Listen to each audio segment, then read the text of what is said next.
আমি আজকে আপনাদের যে আলোচনা চালিয়ে আসছি এর মধ্যে আজ শনিবার থেকে শুরু করে সোমবার মানুষ কঠিন প্রকার একটা বিদআত করবে।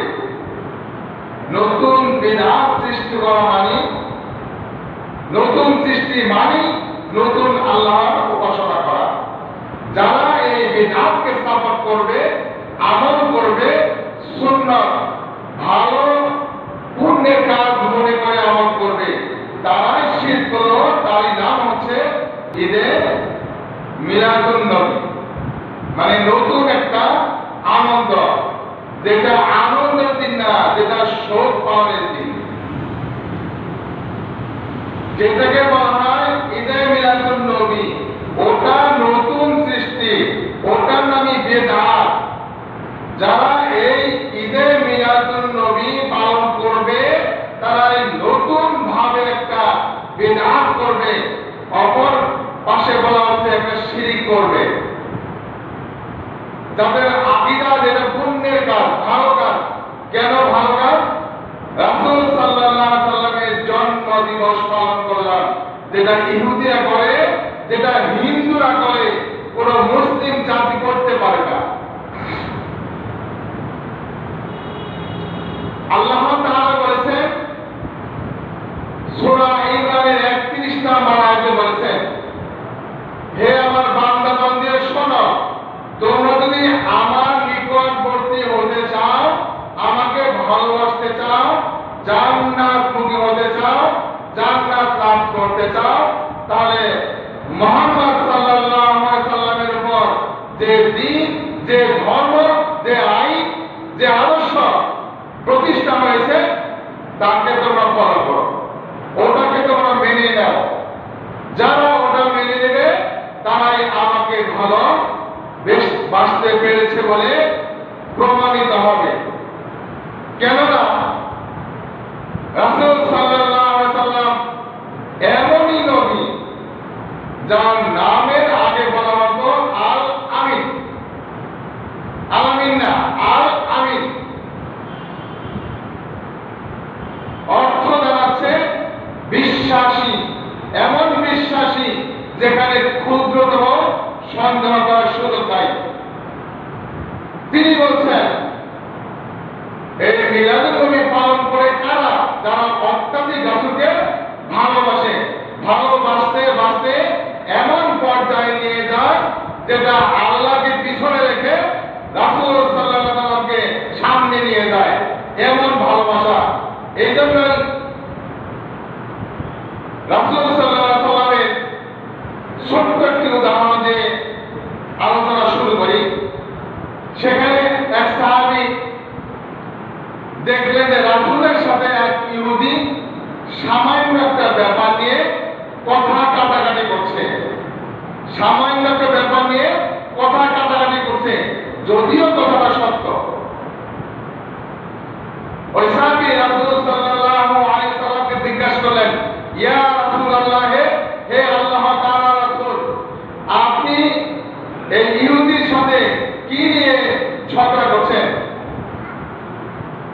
রাসূল তখন বলল যে আমি ওনার কাছ থেকে কিছু অর্থ ধার নিয়েছিলাম, কিন্তু সময় মোতাবেক আমি সেটা ফিরিয়েও দিয়েছি। কিছু অর্থ ধার নিয়েছিলাম, সময় মোতাবেক আমি সেটা ফিরিয়েও দিয়েছি, কিন্তু উনি বলছে আমি নাকি ওনার টাকা দেইনি। ওই সাহাবী বলছে আমি সাক্ষী, আপনি ওনার অর্থ ফিরিয়ে দিয়েছেন। রাসূল সাল্লাল্লাহু আলাইহি সাল্লাম তখন বললেন, যখন আমি ওনার কাছ থেকে অর্থ নেই ধার হিসাবে, তখনও তুমি ছিলে না। যখন আমি এই অর্থটা তাকে আবার পুনরায় সময় মতো ফিরিয়ে দেই, তখনও তুমি ছিলে না। তাহলে তুমি কেন সাক্ষ্য দিলে? তোমার সাক্ষ্য গ্রহণযোগ্য হবে না। তখন সাহাবী বললেন,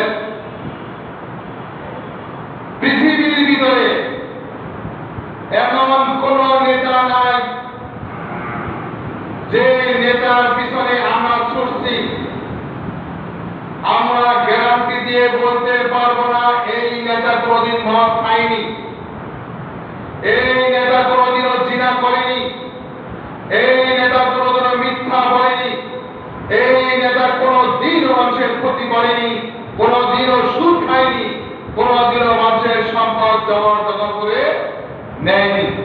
এমন গ্যারান্টি যদি কোন নেতা দিতে না পারে, এমনকি কোন ইমামের ব্যাপারে কোন মুসল্লি গ্যারান্টি দিতে পারবে না যে আমাদের ইমাম কোনোদিনও ভুল ভাল করেনি, কোনোদিনও দৈনিক হাদিস উপস্থাপন করেনি, আমাদেরকে ধোঁকা দেয়নি, এমন কোন গ্যারান্টি দিতে পারবে না। কোন পিতা তার সন্তানকে নিয়ে গ্যারান্টি দিতে পারবে না আমার সন্তান কোনোদিনও মিথ্যা বলেনি, অন্যায় করেনি, আমার অনর্থ হয়নি, গ্যারান্টি দিতে পারবে না। কোন সন্তান ও পিতার ব্যাপারে কোন গ্যারান্টি দিতে পারবে না।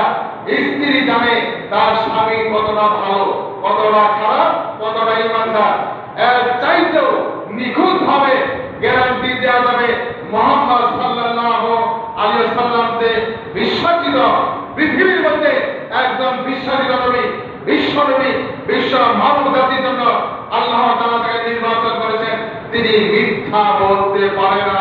এই জন্যই আমি বলেছি রাসূল সাল্লাল্লাহু আলাইহি ওয়াসাল্লাম বলেছেন আমি ওনার ধার টাকা পরিশোধ করেছি, উনি বলেছেন ধার পরিশোধ করেনি, উনি মিথ্যাবাদী, রাসূল কখনো মিথ্যা বলতে পারেনি। তখন ইহুদি বললেন রাসূল সাল্লাল্লাহু আলাইহি ওয়াসাল্লাম আমার ধারের টাকা পরিশোধ করেছে, সময় হওয়ার সাথে সাথে আমি শুধু ওনাকে পরীক্ষা করছিলাম যে আসলে বিশ্ব নবীকে, বিশ্বাসী নবীকে আল্লাহ তাআলা যার নামের আগে লিখেছিলেন আল আমিন, এত দামি নাম, বিশ্বের বিশ্বাসিত শিক্ষক, যার মাধ্যমে মানুষ লক্ষ লক্ষ মানুষ, লক্ষ লক্ষ মানুষ ইসলাম গ্রহণ করেছে, বাপের ধর্ম ত্যাগ করে, পিতৃ ধর্ম ত্যাগ করে সেই ধর্ম ত্যাগ করেছে, অতএব তিনাকে আমার দরকার চেনা। তখন তিনি বললেন, তখন ওই ইহুদি বললেন ইয়া রাসূলুল্লাহ, আমি এখনই আপনার কাছ থেকে লা ইলাহা ইল্লাল্লাহ মুহাম্মাদুর রাসূলুল্লাহ কালেমা পড়ে মুসলমান হতে চাই, আপনি আমাকে পবিত্র করুন, আপনি আমাকে কালেমা শিক্ষা দিন, আপনি আমাকে মুসলিম হিসাবে সাব্যস্ত করুন, সিল মোহর মেরে দিন। ইহুদি তখন কালেমা পড়ে মুসলিম হয়ে গেলেন। আমরা সেই নবীর উম্মত হয়েও নবীকে এমন ভালো ভাষা দিয়েছি যার উপরে ভালোবাসতে বাসতে বেদআত সৃষ্টি করেছি, যেটা রাসূল করেনি, তার সাহাবীরা করেনি, তাবেঈন করেনি, তাবেঈন করেনি, ইমাম আবু হানিফা করেনি, ইমাম হাম্বল করেনি, তারপরে ইমাম শাফি করেনি, এরপরে যারা জ্ঞানী গুণী রয়েছেন তারা কোনোদিনও করেনি। তাহলে ঈদের মিলাদুন নবী আমরা করছি কেন? তাহলে আমরা রাসূলের আদর্শ কতটুকু মেনে নিতে পেরেছি, আর এখানে কতটুকু বা সঠিক, এই সঠিক কথা না বলে এই বিদআত আমাদের দ্বারা হচ্ছে কেন আমরা কেন বুঝতে পারছি না? এটা চূড়ান্ত নিত্য নতুন একটা বিদআত, যা আমল করলে ইমান চলে যাবে। এই ঘটনা আমি আপনাদের বললাম এই জন্যই যে আয়াত দুটি তেলাওয়াত করেছি সূরাতুল হাসর, হাসরের 23, 24, 25 এবং সূরা নামের 73 নম্বর আয়াত তেলাওয়াত করেছি। এর উপরে ভিত্তি করে আজকের সংক্ষিপ্ত আলোচনার ইতিহাস বলতে হবে। আমি আপনাদেরকে বোঝাতে চাচ্ছি আপনাদের কার ঈমান নাই আজকে বুঝে যাবেন। আজকে তাওহীদের সংক্ষিপ্তের মধ্যে শেষ সমাপ্তি। আগামীতে আসবে ইনশাআল্লাহ, আল্লাহ তাআলা যদি আমাকে বাঁচিয়ে রাখেন, তাওহীদ রুবুবিয়্যাহ, আল্লাহ তাআলা একত্ববাদের উপর বিশ্বাস।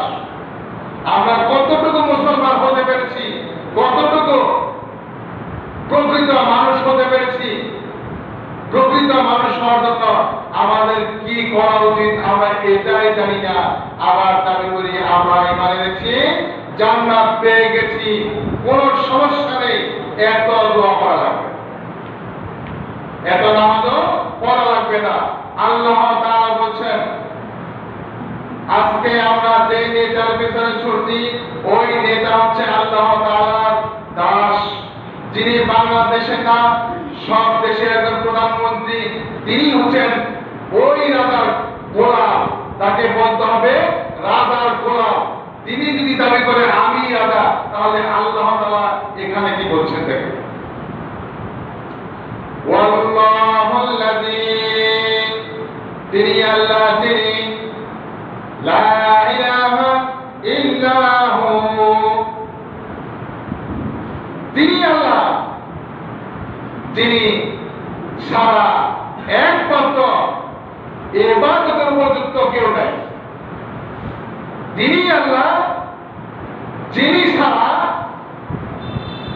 একমাত্র ইবাদতের উপযুক্ত, একমাত্র প্রশংসা পাওয়ার উপযুক্ত, তিনি ছাড়া আর কেউ পৃথিবীতে পয়দা হয়নি, হয়েছিল না, কোনোদিনও হবেও না। এরই নাম হচ্ছে রব, এরই নাম হচ্ছে রাজা, ইনি প্রকৃত রাজা। বলছেন একটু পরে দেখেন, আল্লাহ রাব্বুল আলামিন বলছেন, আলিমুল গায়বি ওয়াশ শাহাদা, যিনি অদৃশ্যের এবং দৃশ্যের, গোপনে এবং প্রকাশ্যে সব কিছু সম্বন্ধে অবগত আছেন। দেখেন তো, আপনার কোন এমপি, আপনি আকাম করছেন, কুকাম করছেন, উনি জানেন? ওনাকে বললে উনি জানবেন যে আপনি আকাম করছেন। আপনি ভালো কাজ করছেন, ওনাকে যদি জানান তাহলে বলতে পারবেন যে না আপনি ভালো কাজ করেছেন।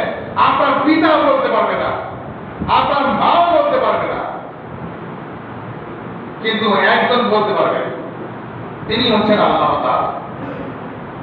তিনি হচ্ছেন আল্লাহ তাআলা। আপনি গোপনেই করেন আর প্রকাশ্যেই করেন, আকাম কুকাম, ভালো মন্দ, কল্যাণ অকল্যাণ, যাই করেন না কেন সব কিছু তিনি দেখছেন। তিনি বলছেন ওয়া রাহমান রাহিম, তিনি পরম করুণাময়, তিনি পরম দয়ালু। তাহলে তিনি যদি সব দেখেন, আপনি যে 5 ওয়াক্ত সালাত পড়েন না, এটা দেখেন না? আপনি যে প্রতিদিন মানুষকে গালিগালাজ করে বেড়ান, এটা তিনি দেখেন না? আপনার আমলনামায় লিখছেন না? আপনি যে সমাজের মধ্যে একটা আইন প্রতিষ্ঠা হোক, এটা চান না, গোপনে গোপনে ফুসফাস করে ওটাকে ধ্বংস করতে চান, এটাকে আল্লাহ তাআলা দেখছেন না? অবশ্যই দেখছেন। দেখছেন বিদায়ী পরের আয়াতে আল্লাহ তাআলা বলছেন, ওয়াল্লাহুল্লাযী লা ইলাহা ইল্লা হুয়া আল মালিকুল কুদ্দুস, তিনি বলছেন তিনি আল্লাহ, যিনি ছাড়া একমাত্র ইবাদতের উপযুক্ত আর কেউ নাই। কোন এমপি মন্ত্রী, কোন প্রধানমন্ত্রী, কোন পিতামাতা কেউ নাই, কোন নবী রাসূল নাই, কেউ নাই। আল্লাহ তাআলা বলেন আল মালিকুল কুদ্দুস, তিনি একমাত্র পবিত্র, মহা পবিত্র। আল মালিকুল কুদ্দুস সালাম, তিনি শান্তিদাতা। পৃথিবীতে আর কেউ শান্তি দিতে পারবে না এই রব্বুল আলামিন ছাড়া, কেউ শান্তি দিতে পারবেন না। তাহলে আপনি কোন নেতার মধ্যে ছুটছেন, দৌড়াচ্ছেন, অন্ধকারে দৌড়াচ্ছেন, খুঁজছেন না কোন ইমামের মধ্যে ছুটছেন, তিনি হক বাতিল বোঝে না, তিনি সুন্নাত নফল বোঝে না, কোনটা সুন্নাত কোনটা নফল কোনটা ফরজ এটাই তিনি বোঝেন না, পবিত্র বোঝেন না, তিনি আল্লাহকেই চিনেন না। তিনি বলছেন আমি তোমাদের শান্তি দিব, আমাকে নির্বাচন করিয়ে ভোট দিয়ে পাস করিয়ে দাও, আমি তোমাদের শান্তি কল্যাণ ভইরে দেব, একেবারে এলাকা ভইরে। অথচ আল্লাহ তাআলা বলছেন কি তিনি মহাপবিত্র, তিনি শান্তির মালিক।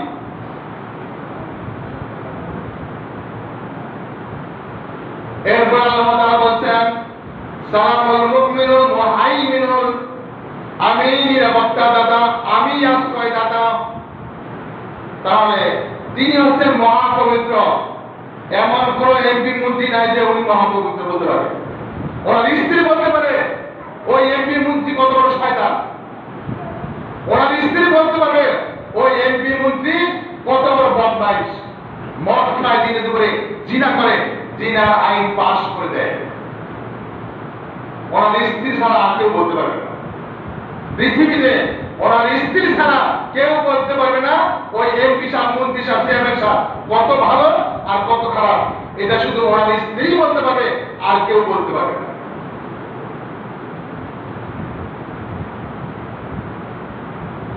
এজন্য আপনার স্ত্রীকে আপনি পবিত্র করেন, আপনি নিজে পবিত্র হন।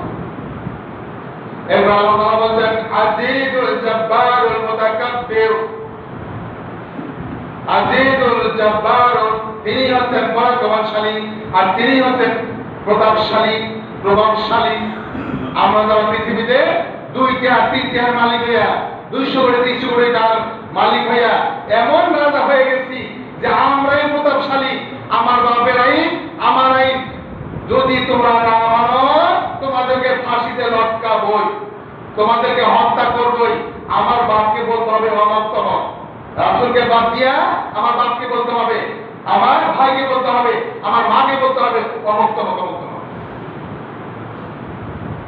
যদি এরই নাম ঈমান হয় তাহলে রাসূল সাল্লাল্লাহু আলাইহি ওয়াসাল্লামের আদর্শ কি হবে? আল্লাহ তাআলা আপনাকে বুঝিয়েছেন আপনি যে ঈমানদার না, আপনার যে ঈমান নাই, আপনি যে ছুটছেন মরিচিকার পিছনে ছুটছেন, এটা বোঝানোর জন্যই এই আয়াত আল্লাহ তাআলা বুঝিয়েছেন তিনি পরাক্রমশালী, তিনি প্রতাপশালী, তিনি প্রভাবশালী, মুতাকাব্বির, আর তিনি অহংকারের দাবিদার। আপনি কিসের অহংকার করেন? কয়টা গুণ আপনার ভিতর আছে? আর কয় টাকার মালিক আপনি? কয়দিন তাহাজ্জুদ করে আল্লাহ তাআলার কাছে বলেন নাই যে আল্লাহ আমাকে ক্ষমতা দাও, আল্লাহ আমাকে মাফ দাও? কয়দিন করেন নাই? প্রতিদিন করেছেন। রাত্রি দেশ হয়, সকাল হয়ে যায়, সূর্য ওঠে, আল্লাহ তাআলার হুকুমে সেই আল্লাহ তাআলাকে বাদ দিয়ে বলেন আমাকে রব মানতে হবে, আমাকে প্রভু মানতে হবে, আমাকে খোদা মানতে হবে। যেটা ফিরআউন করেছিল, কারুন করেছিল, অহংকার করেছিল, সম্পদ আমারই আছে আর কার আছে? আল্লাহ তাআলা বলেন কারণ বেশি খবরদারি যায় না, বেশি মাতবুরি যায় না, বেশি অহংকার যায় না, এমন অবস্থা করে দেব বাকি জীবন কাঁপতেই থাকবা। আল্লাহ রহমতে, কারণ এখনো ডাবতেই আছে, কিয়ামত পর্যন্ত মাটির নিচে ডাবতেই থাকবে। আপনি কিসের অহংকার করেন? এত অহংকার কেন আপনার? কিসের অহংকার? এর অহংকার আল্লাহ তাআলা তুচ্ছ বলেছেন। গত সপ্তাহে আমরা বলেছি আল্লাহ তাআলা যদি আপনাকে কোনো জ্ঞান না দেয়, যেটুকু দিয়েছেন এর বেশি যদি না দেয়, আপনার আর ক্ষমতাই নাই একটু জ্ঞান বাড়ানো। যেটুকু দিচ্ছেন ওইটুকু দিতে পারবেন, এর বাইরে কিঞ্চিত পরিমাণ নিতে পারবেন না। এটা আল্লাহ তাআলা বলছেন। তাহলে আপনার আমার যদি জ্ঞান না থাকে, আমরা কোন জ্ঞানের অহংকার করি, কোন জ্ঞানের তাকাব্বুরি করি? সমাজের কল্যাণ কামনা করি না, সমাজের মানুষকে ঈমানের উপর রাখার জন্য চেষ্টা করি না, পরকালমুখী করি না। তার মানে আমি নিজেই ভয় পাই না আল্লাহ তাআলাকে, মানুষকে বলি কোন লজ্জায়। এজন্য আল্লাহ তাআলা বলছেন আজিজুল জব্বারুল মুতাকাব্বির। এখন বলছেন সেই কিয়ামতের মাঠে বলবেন যেদিন পৃথিবীর কিছুই থাকবে না, সব কিছু চূর্ণ বিচূর্ণ হয়ে যাবে, কোনো কিছুই থাকবে না, ফেরেশতারা থাকবে না। তখন আল্লাহ তাআলা বলবেন আজিজুল জব্বারুল মুতাকাব্বির, দুনিয়ার পরাক্রমশালী, দুনিয়ার প্রতাপশালী, দুনিয়ার অহংকারী দাবিদারি, কোথায় তোমরা? আমার সামনে সাজো। তখন কেউ থাকবে না, আল্লাহ তাআলাই প্রশ্ন করবেন আর তিনি উত্তর দেবেন। তাহলে সেই দিন যদি কেউ না থাকে, যিনি থাকবেন তার পূজা না করে আপনি কার পূজা করছেন? কার পূজা করছেন আপনি? আমি কার পূজা করছি? আল্লাহ তাআলা বলছেন, পরের অংশে বলছেন সুবহানাল্লাহি আম্মা ইশরিকুন। তোমরা যার সাথে আমার সমতুল্য শরীক করছো, যে মূর্তিগুলা হাত দিয়ে বানাও, বানায় বলো এটা আমাদের ভগবান ভগবতী। আল্লাহ তাআলার কোনো স্ত্রী নাই, স্ত্রী থাকার প্রয়োজন নাই। আর এই ভগবানের ভগবতী আছে, তার মানে এক বছর আছে, তার সঙ্গী আছে 2 বছর, পুরুষ আছে, স্ত্রী আছে, খোদার খুদি আছে, এটাও বলা যাবে না, কারণ ওর স্ত্রী লাগে। আল্লাহ তাআলার এমন কিছু নাম রয়েছে, এই নামের কোন নামেরই স্ত্রীলিঙ্গ বানানো সম্ভব হবে না। কিয়ামত পর্যন্ত যদি গবেষণা করে আল্লাহ তাআলার এই নামের কোন নামেরই পুরুষ লিঙ্গ স্ত্রীলিঙ্গ বানাতে পারবেন না, ক্ষমতা নাই। তাহলে যেই নামের পুরুষ এবং স্ত্রীলিঙ্গ আছে সেটা বলে আল্লাহ তাআলাকে ডাকলে আল্লাহ তাআলা শুনবেন না। কেন শুনবেন না? ওটা আল্লাহ তাআলা আপনাকে দিয়ে সৃষ্টি করেছে, ওটার সৃষ্টি আপনি, কিন্তু আপনার যে কারিগর আছে ওগুলার সৃষ্টি হচ্ছে মহান আল্লাহ তাআলা। আপনাকে বুঝিয়ে দিয়েছেন এইভাবে করো, ওটা সৃষ্টি হয়ে যাবে।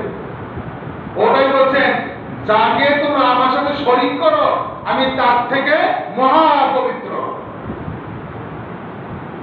আল্লাহ তাআলা এরপরে বলছেন ওয়াল্লাহুল খালিকুল বারিউল মুসাউবিরু লাহুল আসমাউল হুসনা। আল্লাহ তাআলা কেবল উত্তম নামের অধিকারী। আল্লাহ তাআলার কেবল উত্তম নাম সমূহ রয়েছে, আর কারো নাই। উত্তম নাম সমূহ আল্লাহ তাআলা কেন? তিনি হচ্ছেন স্রষ্টা, তিনি হচ্ছেন উদ্ভাবক, তিনি হচ্ছেন রূপদাতা। আপনার যে রূপ রয়েছে, যে রূপের ঘষাঘষি করে সকাল সন্ধ্যায় আপনি করেন, আমি করি, আমার স্ত্রী করে, আমার মেয়ে করে, আপনার বোন করে, আপনার স্ত্রী করে, সেই রূপের মালিক একমাত্র আল্লাহ তাআলা। তাহলে কোন রূপে দেখি আপনি বয়স হয়ে গেছে, বুড়ো হয়ে গেছেন, প্লাস্টার সার্জারি করে নতুন চেহারা বানিয়ে মানুষকে পেট পিঠ দেখিয়ে আকৃষ্ট করতে যাচ্ছেন? এই রূপ কাটা, এই রূপ তো আল্লাহ তাআলা দিয়েছেন। ওই রূপের উপরে যতই ঘষাঘষি করেন রূপ চেঞ্জ হবে না, রূপের কি হবে? 12টা বেজে যাবে। যেটা আল্লাহ তাআলা দিয়েছেন সেটা নষ্ট হয়ে যাবে। আপনি পাবেন একটা কুৎসিত স্বরূপ, কুৎসিত আকৃতি, যেটা জগতে তারা অভিনয় করে, বিভিন্ন এই মেডিসিন দেখে তারা বর্ষা হয়ে অভিনয় করে, কিছুদিন পরে দেখা যায় হয় তার মুখের ভিতরে এই কুষ্ঠরোগ হয়েছে, না হয় তার শরীরের ভিতরে কুষ্ঠরোগ হয়েছে। আপনি বাস্তব প্রমাণ দেখেন, ইউটিউব দেখলে পেয়ে যাবেন। তাদের অবস্থা কি? সুন্দর চেহারা, আর সুন্দর থাকে না। কেন? আল্লাহ তাআলার সাথে নাফরমানি করেছে। এরপরে আল্লাহ তাআলাদের রূপদাতা, রূপ দিতে পারেন, উত্তম আকৃতি দিতে পারেন। তিনি উত্তম আকৃতি দিয়ে আপনাকে সৃষ্টি করিয়েছেন, সেটাকে তার পছন্দ হয়নি। ওখানে আরো সাইটাস মাখিয়ে পৃথিবীর মানুষকে ভুল ভাল দেখিয়ে আকৃষ্ট করে, এরই নাম শয়তান। আল্লাহ তাআলা বলেন ওয়াল্লাহুল খালিকুল বারিউল মুসাউবিরু লাহুল আসমাউল হুসনা। তিনি হচ্ছেন স্রষ্টা, সৃষ্টিকর্তা, তিনি হচ্ছেন উদ্ভাবক, তিনি হচ্ছেন রূপদাতা। পৃথিবীর আর কেউ এই গুণ নাই। যে কথাগুলি আল্লাহ তাআলা বলছেন এমন গুণ আর কারোরই নেই, শুধু আল্লাহ তাআলার রয়েছে। অতএব আল্লাহ তাআলার সামনে পূজা করতে হবে, সেজদা দিতে হবে। কাল্লা লা তুতিহু ওয়াসজুদ তাই। সেজদা যদি করতে হয়, মাথা নত করতে হয়, তাহলে কোনো মূর্তির সামনে নয়, কোনো এমপির সামনে নয়, কোনো দেবীর সামনে নয়, কোনো দুর্গার সামনে নয়। মাথা নত করতে হলে একমাত্র আল্লাহ তাআলার মাথার সামনে, পায়ের সামনে মাথা নত করতে হবে, যাকে দেখা যায় না, ধরা যায় না, শুধু অনুভব করতে হবে। তবে এক সময় দেখা যাবে, যদি আল্লাহ তাআলা আপনাকে ক্ষমা করে জান্নাত দেন, সেই জান্নাতের ভিতরে আপনি এখন যেরকম বসে আছেন, আমি আপনার সামনে দাঁড়িয়ে আছি, অথবা আমি আপনার সামনে বসে থাকি, আল্লাহ তাআলা অনুরূপ ভাবে জান্নাত ব্যক্তিদের সামনে অনুরূপ ভাবে বসে থাকবেন এবং গল্প করবেন। ওটা চান আর দুনিয়ার ক্ষণস্থায়ী ওয়ান টাইম কৃষি খাবারের মতো কিছু বাদ চান? যদি ওইটা চান আল্লাহ তাআলা আপনার সামনে বসে আপনার সাথে কথা আদান প্রদান করবে, সেটা চান তাহলে আত্মসমর্পণ করুন, প্রতিদিন 5 ওয়াক্ত সালাত করুন, কবর থেকে ফিরে আসুন, শিরক থেকে ফিরে আসুন, গীবত থেকে ফিরে আসুন, জগৎঘুরি থেকে ফিরে আসুন। রাসূল বলছেন, যে ব্যক্তি নিজের সমালোচনা করে ওই ব্যক্তি হচ্ছে উত্তম ব্যক্তি। কেননা আমি মুহাম্মদ আমার নিজের সমালোচনা করি। কিভাবে করি? রাতে যা আমার স্ত্রীর সাথে ঘটে যায়, আমি রাতে আল্লাহ তাআলার সাথে দিদার করি, কথা বলি, তাহাজ্জুদ করি, ইবাদত করি, তার তাসবিহ করি, যেভাবে করি ওটা আমি আমার স্ত্রীকে বলে দেই যে সারা পৃথিবীর নারীদেরকে জানিয়ে দাও তোমার সাথে কিরকম আচরণ করি, আল্লাহ তাআলার সাথে কিভাবে কথা বলি, তার ইবাদত করি, কিভাবে করি, কয়টা থেকে কয়টা বাজে করি, এটা সারা পৃথিবীর নারীদেরকে জানিয়ে দাও। সারা দিন সাহাবীদের সাথে চলাফেরা করে ইসলামী দাওয়াতি কাজ যেভাবে করেন ওইভাবেই সাহাবীদেরকে বলতেন সারা পৃথিবীর মানুষদেরকে জানিয়ে দাও আমি রাসূল, আমি মুহাম্মদ সারা দিন কিভাবে কত দামি দামি খাবার খাই আর কিভাবে কোন পোশাক পরে দাওয়াতি কাজ করে। এইভাবে সারা পৃথিবীর পুরুষরা দাওয়াতি কাজ করবে, নারীরা কোনো দাওয়াতি কাজ করবে প্রকাশ্য দিবালোকে, এমন হাদিস এই পৃথিবীর জমিনে একটাও নেই। তাহলে আপনি তো বলেন যে হুজুর তাহলে মহিলাদের তালিম করে, ওটা ওদের তালিম, শয়তানি তালিম, ওইরকম তালিম ওইরকম দাওয়াতি কাজ আয়েশা রাদিয়াল্লাহু তাআলা আনহা তিনি বলেননি, ফাতেমা রাদিয়াল্লাহু তাআলা আনহা তিনি বলেননি। তাহলে আপনি করছেন যে ওটা আপনার ধর্ম, ওটা আপনার ধর্ম, ওটা আপনার সেই শয়তানি রবের আইন, আল্লাহ তাআলার আইন না। যিনি পবিত্র মহাপবিত্র উনি এটা করতে বলেন। আল্লাহ তাআলা এভাবে বলছেন, দেখেন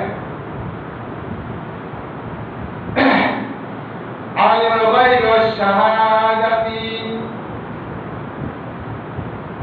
লাহু মা ফিস সামাওয়াতি ওয়া মা ফিল আরদ। আসমান জমিনের ভিতরে যা কিছু আছে সব তার জন্য। আসমান জমিনে যা কিছু আল্লাহ তাআলা সৃষ্টি করেছেন সব তার জন্য। তারা কি করে? আল্লাহ তাআলার পবিত্রতা ঘোষণা করে। আল্লাহ তাআলা যে রব, শ্রেষ্ঠ রব, সৃষ্টিকর্তা, একমাত্র ইবাদতকারী, তিনি ছাড়া কেউ নাই পৃথিবীতে।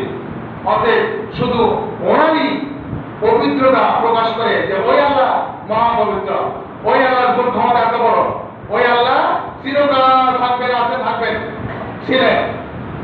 আর বাকি সব আল্লাহ যেগুলো ওই আল্লাহকে মানে না তারা নিমিষেই শেষ হয়ে যাবে। কেননা ওদেরকে ওই আল্লাহ সৃষ্টি করেছেন যিনি মহাপবিত্র। ভগবান আজিজুল হাকিম, তিনি হচ্ছেন পরাক্রমশালী প্রজ্ঞাময়, তিনি হচ্ছেন পরাক্রমশালী প্রজ্ঞাময়, মহাবিচারক, শ্রেষ্ঠ বিচারক। এই বিচারের মধ্যে সুই ডুবানো সম্ভব নয়। এই কথার পরিপ্রেক্ষিতে আল্লাহ তাআলা সূরা আন-নামে বলেছেন 73 নম্বর আয়াতে, ওয়া হুয়া আল্লাযী খালাকাস সামাওয়াতি ওয়াল আরদ বিল হক। আল্লাহ তাআলা বলেছেন, আল্লাহ তাআলা ওইটা, উনি আল্লাহ তাআলা যিনি আসমান আর জমিন এমন পরিপূর্ণভাবে যথাযথভাবে সৃষ্টি করেছেন যে খুদরা লাগবে ওরা একটু দিলে ওরা পরিপূর্ণ হবে।